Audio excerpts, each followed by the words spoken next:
Oxygène pur.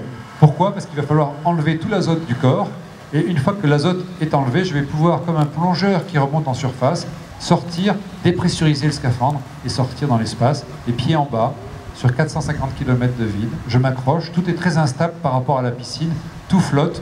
Je sors à chaque fois dans une phase de nuit, le soleil se lève, et je découvre sous mes pieds la planète.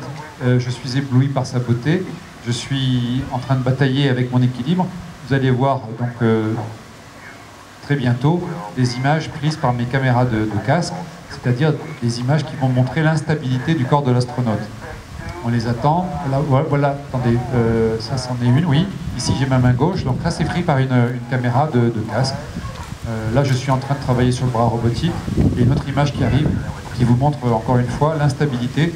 Voilà, là c'est ce que je vois quand je suis dans l'espace. Donc je maîtrise mon environnement, je travaille, j'ai beaucoup de choses à faire, beaucoup de matériel, tout ça, ça flotte, j'essaye de savoir ce que je fais, où je suis, où je vais.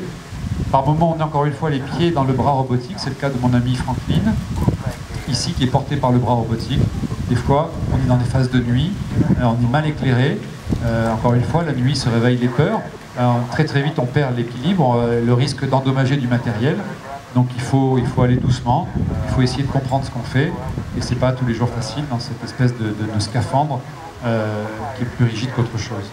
Donc là, ma première mission, c'était d'installer du matériel de renforcement des plaques métalliques pour renforcer contre les risques de collision de micrométéorites le module russe. Donc en fait, je faisais de la réparation de charpentier. Ensuite, il a fallu installer cette base du bras robotique canadien. Donc là, je devais visser, je devais faire le manutentionnaire, la petite main d'un chantier. Et là, c'est la mission la plus difficile. Il a fallu réparer le bras robotique. Alors, qu'est-ce qui s'est passé? Un court-circuit dans une des articulations. J'ai fait de la chirurgie spatiale. Un bras, c'est comme un bras humain. Si le bout du bras n'est pas alimenté en électricité, comme un bras humain alimenté avec le sang, eh bien, il meurt. Si l'électronique n'est plus alimentée en électricité dans l'espace, eh bien, au bout de quelques heures, elle meurt. Et la main du bras est perdue. Donc il a fallu couper le bras, changer en fait l'articulation et tout remettre en place dans une seule sortie extravéhiculaire. Si on avait échoué cette sortie, le bras était perdu. Et c'était la fin de l'assemblage de la station pour très longtemps, puisqu'il n'y avait pas de pièces de rechange. Quand j'ai eu cette pièce-là entre les mains, eh bien, j'avais l'impression de faire la chose la plus importante de toute ma vie. J'oubliais bien évidemment tout ce que j'avais laissé sur Terre, et j'aurais tout donné pour réussir cette mission, encore une fois assez prestigieuse, qui m'avait été donnée par la NASA. Donc là, vous me voyez en train de travailler. Je suis porté par le bras de la navette et je suis en train de réparer le bras de la station. Alors bien sûr, quand tout ça s'est terminé, avec mon copain, on s'est fait un petit signe, comme en plongée sous-marine. On a bien bossé. Il me dit non, c'est toi qui as bien bossé.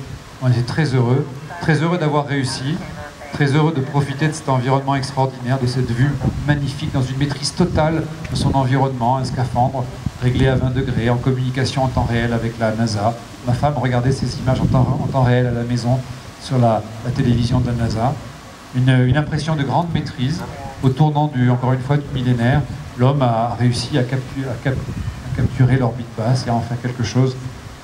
Il était temps de rentrer. Je savais que plus jamais je n'aurais la chance et le privilège de sortir dans l'espace. Mais je ramenais avec moi mes souvenirs, mon témoignage. Et il me restait quelques jours encore à passer à bord de la station. Alors, on en profite, bien évidemment. J'avais quelques expériences médicales pour le CNES.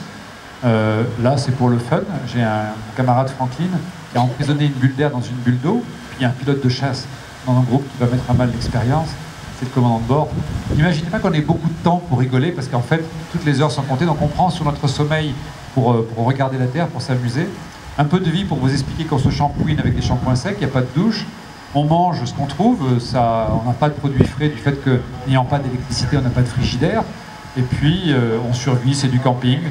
Ça se passe très bien. Vous allez voir maintenant quelque chose que la NASA nous a offert, encore une fois, la famille est importante. Donc j'ai eu la chance, on va pouvoir monter le son, de dialoguer avec ma femme et mes enfants une fois dans le vol, à travers un protocole de type Internet. On avait Internet à bord de la station, et j'ai pu discuter avec les miens. La NASA a compris que l'homme, sans son lien à la Terre, n'est pas un bon astronaute. Et je vous livre cet échange.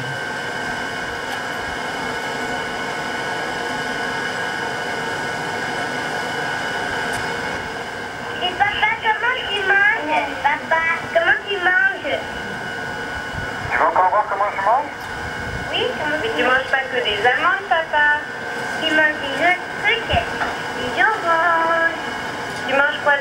J'avais les yeux qui étaient couverts de larmes, parce que les larmes ne tombent pas dans l'espace. C'est la nourriture pour chat. Alors on peut baisser. Après on en est venu à des choses plus personnelles. Ma femme me dit, ta mère est à la maison, c'est insupportable. Les enfants ont commencé à grimper physiquement sur la table, elle ne les tenait plus. J'ai compris qu'il était temps de rentrer. J'ai eu le privilège de fermer le sas, de laisser Peggy et ses 2 Russes. Bonne chance Peggy, pour 6 mois. Et nous avions 3 jours de réserve en oxygène avant de nous poser en Floride. En fait, il faisait très mauvais en Floride.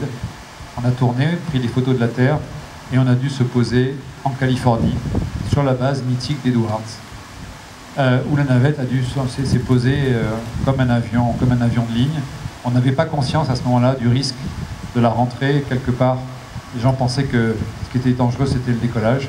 Les gens n'avaient pas réalisé à quel point la rentrée dans l'atmosphère était dangereuse, puisque 2 vols après, la NASA perdait la navette Columbia et son équipage. Voilà le passage dans le plasma. C'est que la navette est un planeur à ce moment-là, donc on est déjà sans énergie, enfin sans moteur je veux dire, on est en train de perdre son énergie principalement sous forme d'onde de choc à travers l'atmosphère, et cette perte d'énergie est pilotée par des manœuvres de façon à arriver, encore une fois, avec la précision d'un avion de ligne sur une piste d'atterrissage. Tout ça piloté de main de maître par mon commandant de bord. Alors c'est pas une trajectoire d'avion de ligne, hein, c'est très très pentu, on redresse au dernier moment le nez de l'avion, on sort le train d'atterrissage à 300 pieds, on se pose à 200 nœuds, c'est-à-dire presque 2 fois plus vite qu'un avion de ligne. On a tellement d'énergie qu'il faut un parachute pour freiner. Les pneumatiques sont Michelin, d'ailleurs, Cocorico. Et on se pose. Dans cette phase-là, j'étais dans la partie basse de la navette. Je m'occupais des gens qu'on ramenait sur Terre, j'étais un petit peu leur nounou. Et le sentiment très étrange que j'ai eu à ce moment-là, c'était comme une pensée que j'avais du mal à articuler, qui m'écorchait la bouche, qui était de dire mais qu'est-ce que c'est bon de revenir sur Terre.